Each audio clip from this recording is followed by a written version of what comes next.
Dehqonchilik borasida baxmalliklar orasida tashabbuskor, yangilikka intiluvchanlari ko'plab topiladi.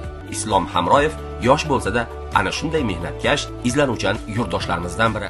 Qishloq xo'jaligida innovatsion 100 ta tashabbus mezoni asosida boshlangan astoydil mehnat bunga kelib o'z natijasini ko'rsatdi. Hosildorligi yuqori mahsulotlar yetishtirish maqsadida men o'zim shu xonadonimda 10 xil mahsulot bo'yicha tajriba tariqasida ekinlar olib boryapman. Buning misoli bitta mana shu kartoshkamiz. Kartoshkamiz 10 sotix joyga Niderlandiyadan keltirilgan Arizona urug'i. Bu 25 kun, 24 kun davomida ultra qizil nur bilan ishlatilgan. Buni sababi o'zi bilan kelayotgan bakteriyal zamburug'lik kasalliklarni kamaytirib, kartoshkani unuvchanligini oshirib beradi. Uy sharoitida kartoshkani yashiklarga joylab, 8 soat qorong'u joyda 16 soat qizil nur bilan 25-30 gradusda bo'lishi kerak xona harorati. Uy sharoitida lampochkani qizil kraska bilan kraskalab ishlatsak bo'ladi. Qintiqlar juda baquvvat bo'lib chiqadi. Nazoratdagi maydonimdan ham ancha, nima desam, donasi, sifati ham yaxshi bo'lyapti. 10 sotix joyda 270 kilo urug'ni ekib 8-9 tonna hosil kutyapman.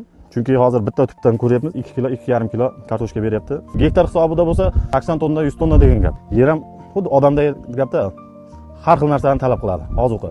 Birinchi o'rinda yerni mana fosfor bilan kaliga boyitib, keyin mahalliy go'ngdan tashab, yerni to'yintirib olganman. Undan keyin ekilgan. 3-4 marta suspenziya qilganman. Bargdan ham bu kasallikni yo'qotadi, ham kartoshkamizga mineral boyagidek moddalarga boyitadi.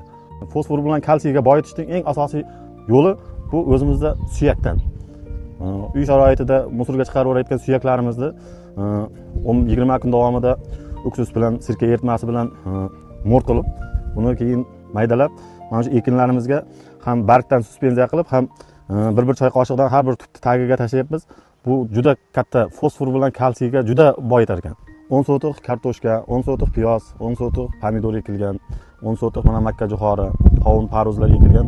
Bularning hammasi Baxmal tumani iqlim sharoitiga mos bo'lgan navlar. Kasallikka chidamli. Chunki bu yerda biz 70 sotixda bir marta emas, 3 martagacha takroriy ekin ekiladi. 3 yil bo'ldi, atrofimizda hech kim bunaqa ekin qilmasdi-da.